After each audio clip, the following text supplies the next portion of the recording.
Ay nako, heto na naman po ang mother pa rin ng Bulacan. Talaga pong appreciate siya sa aking mga ginagampanan dito. At lalong-lalo naman po ang aking mga ginagamot. Alam niyo po ba, ito po isang dumayo po dito sa atin.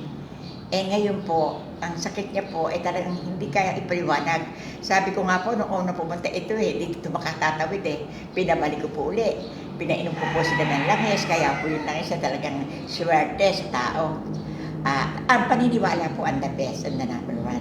Kaya nga po hindi ako, akala niyo po ba, hindi ako nagsasawa ng pagdalo sa inyo araw-araw.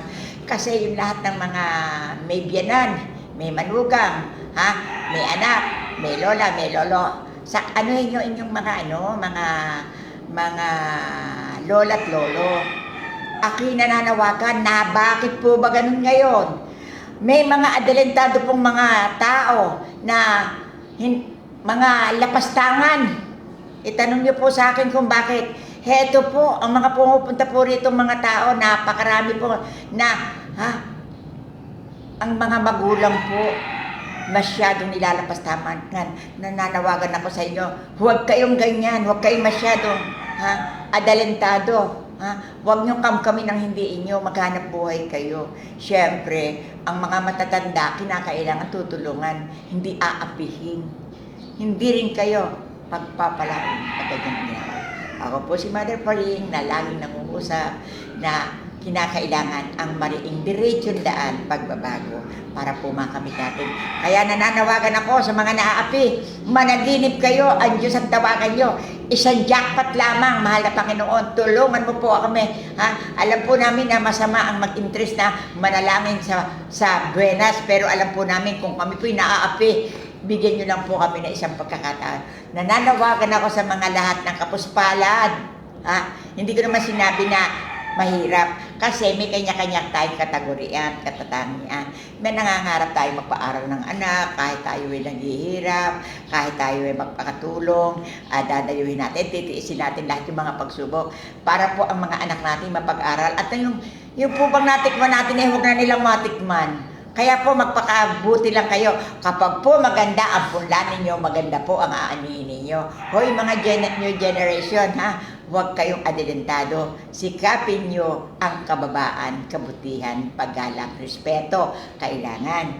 Kaya isang maliwanag pong pagbati na naman ng Mother Paring sa buong kapuluan, sa lahat ng mga gustong magkaroon ng ambisyon. Magdasal kayo. Ayusin nyo ang buhay para bigyan kayo ng Diyos ng palad. Kasi kung puro kasamaan ang ginagawa, hindi kayo magtatagumpay. Lalayo na lalayo ang kapalaran. Ngayon, kung umayos kayo ng daan, mabibigyan kayo ng bonus ng mahal na Panginoon. Naintindihan niyo ba ako? Kahit ako nasa Bulacan, Mother Paring, naririto at nangungusap, umaabante sa mga tao. Huwag sabihin ako'y matanda na. Hindi. Pinipilit kong gumalaw. Pinipilit kong makapagbigay pa ng magagandang pakitain sa mga tao. Sa kabila po ng lahat, ito po aking panalangin. Mahal na amang nasa langit, kami po'y naririto. Huwag mo na po kami pababayaan. Humahawak po kami sa inyo na kayo po ang magbibigay ng tibay, lakas ng loob at pagnindigan sa aming buhay na hiram. Dahil alam po naman namin na kami lahat ay squatter lang dito. Hoy, nananawagan ako, walang magsusungay sa ibabaw ng mundo. Kaya lumibel lang kayo sa ayos na trabaho. Kaya mahal na Panginoon, basbasan mo po ang buong kapuluan, maging maliwanag, huwag pong maglaban-laban, ibigay po ang kanya-kanyang karapatan, kanya-kanyang patakaran, kanya-kanyang destinasyon, at sumunod po naman sana ang aking kababansang mahal na Pilipino.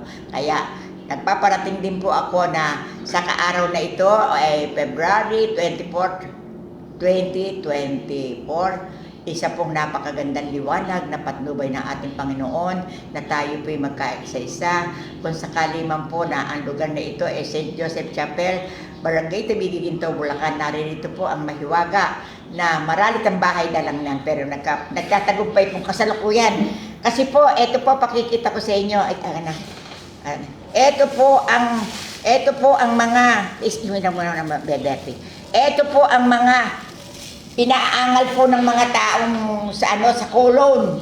Nakukuha ko po ito sa pamamagitan ng langis, mga nalalaman ko strategy. Kaya kung kayo dadayo dito, huwag na kayong mag-atubili. Eto po, bakit po kayo matatahimik dito? Ito po yung nadudukot ko, mga minamahal kong mamamayang Pilipino.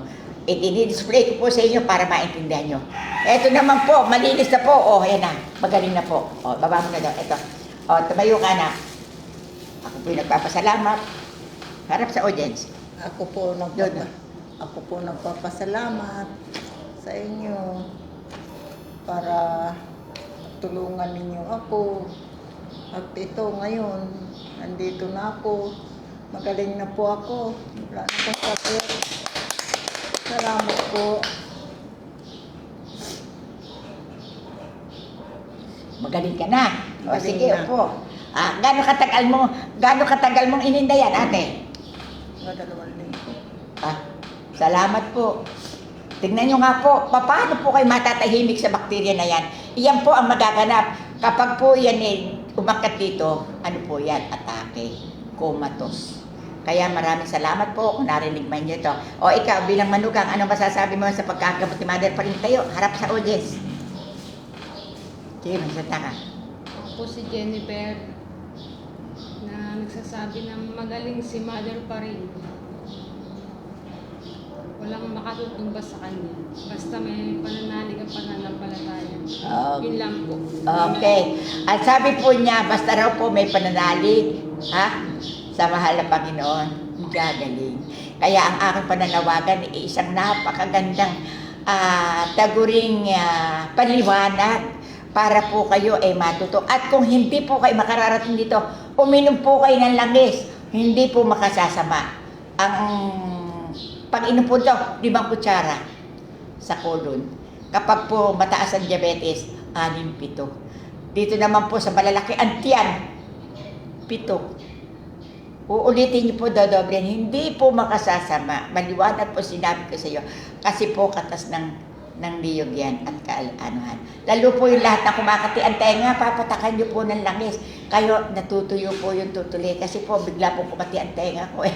Kaya po, idiniktak na rin po sa inyo. Oy, mga senior citizen, nakamukha ko.